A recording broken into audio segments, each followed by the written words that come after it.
Assalamualaikum warahmatullahi wabarakatuh. Perkenalkan, nama saya Vina Aulia, Prodi PGMI semester 2.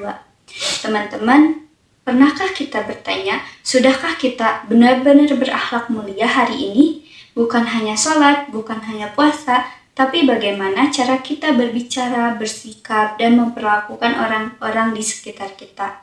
Rasulullah bersabda, "Sesungguhnya aku diutus hanyalah untuk menyempurnakan akhlak yang mulia." Hadis riwayat Ahmad dan Balighaqqi. Inilah inti dari agama Islam, dan pada video kali ini kita akan membahas bagaimana cara mengaktualisasikan akhlak. Sebelum kita bicara tentang penerapannya, mari kita pahami dulu apa itu akhlak. Secara bahasa, akhlak berasal dari kata Arab, yaitu huluk, yang berarti tabiat, perangai, atau budi pekerti yang sudah melekat dalam diri seseorang. Sedangkan secara istilah, Imam Al-Ghazali mendefinisikan sebagai sifat yang tertanam dalam jiwa yang mendorong seseorang untuk berbuat tanpa perlu berpikir panjang. Artinya, akhlak yang sejati itu sudah menjadi kebiasaan alami, bukan sekedar paksaan. Dan Allah Subhanahu wa Ta'ala memuji akhlak Rasulullah dalam Al-Quran surat Al-Qalam ayat 4. Wa innaka la'ala khuluqin azim. Dan sesungguhnya engkau, wahai Muhammad, benar-benar berbudi pekerti yang agung. Inilah standar akhlak tertinggi yang seharusnya kita jadikan teladan. Akhlak dalam Islam terbagi menjadi dua kelompok besar. Yang pertama, akhlak memudah, yaitu akhlak terpuji. Contohnya, jujur, amanah, sabar, rendah hati, dermawan, dan pemaaf. Inilah yang harus kita perkuat dan biasakan setiap hari. Yang kedua, akhlak mazmumah, yaitu akhlak tercela. Contohnya, bohong, khianat, sombong, dengki, rakus, dan pemarah. Inilah yang harus kita jauhi dan hindari sekuat tenaga. Ingat, akhlak bukan sesuatu yang dibawa sejak lahir lalu tidak bisa berubah. Akhlak bisa dibentuk, dilatih, dan dibiasakan. Dan itulah inti dari aktualisasi yang akan kita bahas selanjutnya. Akulturasi akhlak yang pertama dan yang paling mendasar adalah akhlak kepada Allah Subhanahu wa Ta'ala. Yang pertama, takwa dan ibadah, mendirikan sholat 5 waktu, menjalankan puasa Ramadan, membaca Al-Quran setiap hari, bukan sekedar rutinitas, tapi sebagai bukti cinta dan ketundukan kita kepada Allah. Allah berfirman dalam Quran surat Al-Ankabut ayat 45, "Sesungguhnya sholat itu mencegah dari perbuatan keji dan mungkar." Yang kedua, tawakal dan syukur.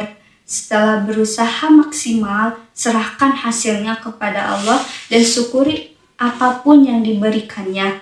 Allah berjanji dalam surat Al-Ibrahim ayat 7, "Jika kamu bersyukur, niscaya aku tambahkan nikmat kepadamu." Yang ketiga, zikir dan taubat. Perbanyak mengingat Allah di setiap kesempatan, dan di perjalanan, di tempat kerja, bahkan di sela-sela aktivitas. Dan jangan pernah menunda taubat.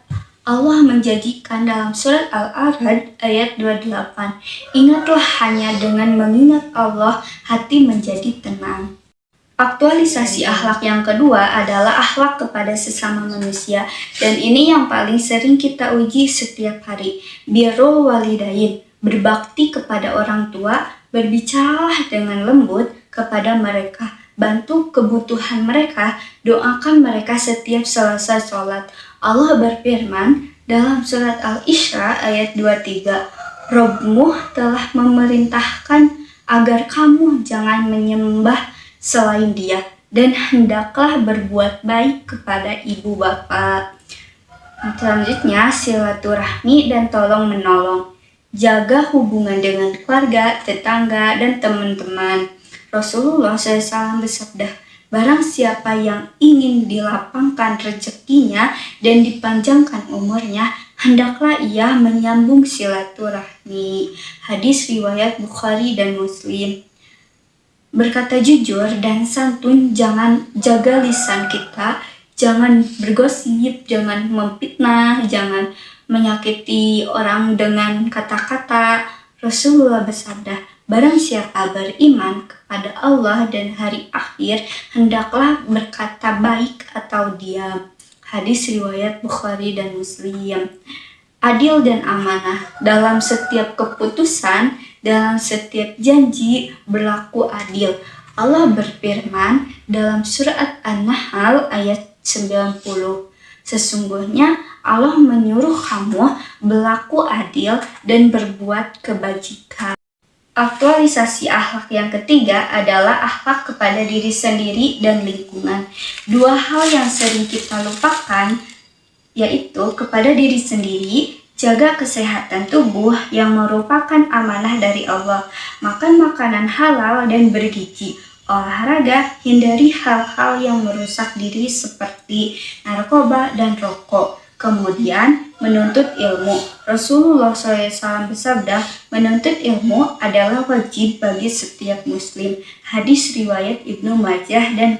Dan lakukan musahabah, yaitu introspeksi diri setiap malam. Tanyakan pada diri sendiri, sudahkah aku berakhlak baik hari ini? Selanjutnya, kepada lingkungan. Jaga kebersihan, karena Rasulullah SAW bersabda, kebersihan adalah sebagian dari iman. Jangan merusak alam. Allah melarang kita berbuat kerusakan di dunia dalam surat Al-A'raf ayat 56. Dan hindari pemborosan. Islam melarang israf dalam penggunaan air, listrik, dan makanan. Kita renungkan 3 hadis mulia tentang akhlak yang telah disampaikan Rasulullah SAW. Yang pertama, sesungguhnya aku diutus hanyalah untuk menyempurnakan akhlak yang mulia. Ini menunjukkan bahwa akhlak bukan sekedar tambahan. Ini adalah inti misi kenabian. Dan yang kedua, mukmin yang paling sempurna imannya adalah yang paling baik akhlaknya. Hadis riwayat Abu Dawud dan Tirmizi. Hadis ini mempertegas bahwa kualitas iman seseorang tercermin dari kualitas akhlaknya kepada orang lain. Dan yang ketiga, tidak ada sesuatu yang lebih berat dalam timbangan amal daripada akhlak yang baik. Hadis riwayat Abu Dawud dan Tirmizi. Akhlak yang baik lebih berat timbangan dari banyak amalan lainnya. Lalu, bagaimana cara kita benar-benar membiasakan akhlak mulia dalam kehidupan sehari-hari? Langkah pertama, niat dan ilmu. Awali segalanya dengan niat, ikhlas karena Allah, dan bekali diri dengan ilmu agama yang benar. Tanpa ilmu, kita tidak tahu mana yang baik, mana yang buruk. Langkah kedua, teladani Rasulullah SAW. Allah berfirman dalam Quran Surat Al-Ahzab ayat 21, sungguh teladan ada pada diri Rasulullah itu, suri teladan yang baik bagimu. Tiru cara beliau berbicara, bersikap, dan memperlakukan orang lain. Langkah ketiga, mujahadah atau latihan. Akhlak tidak terbentuk dalam semalam, ia butuh latihan berulang. Bersungguh-sungguh mulai dari hal kecil setiap hari. Langkah keempat, lingkungan yang positif. Rasulullah SAW bersabda, seseorang itu mengikuti agama temannya, maka perhatikanlah siapa temanmu. Hadis riwayat Abu Dawud. Bergaulah dengan orang-orang yang mengingatkanmu kepada Allah. Dan langkah kelima, muhasabah atau harian. Setiap malam sebelum tidur, evaluasi diri, apa kebaikan yang sudah dilakukan, apa yang perlu diperbaiki esok hari. Teman-teman, akhlak adalah inti dari ajaran Islam. Tanpa akhlak yang baik, ibadah kita menjadi kurang bermakna. Maka aktualisasikan akhlak kepada Allah, kepada sesama manusia, kepada diri sendiri, dan kepada alam sekitar kita. Jadikan Rasulullah SAW sebagai teladan utama dan mulailah dari hal-hal kecil hari ini, sekarang juga.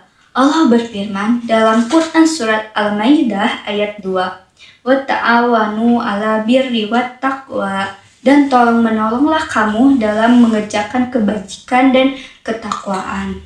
Semoga Allah senantiasa membimbing kita untuk berakhlak mulia dalam setiap langkah kehidupan. Amin ya rabbal alamin. Jazakallahu khairan. Wassalamualaikum warahmatullahi wabarakatuh.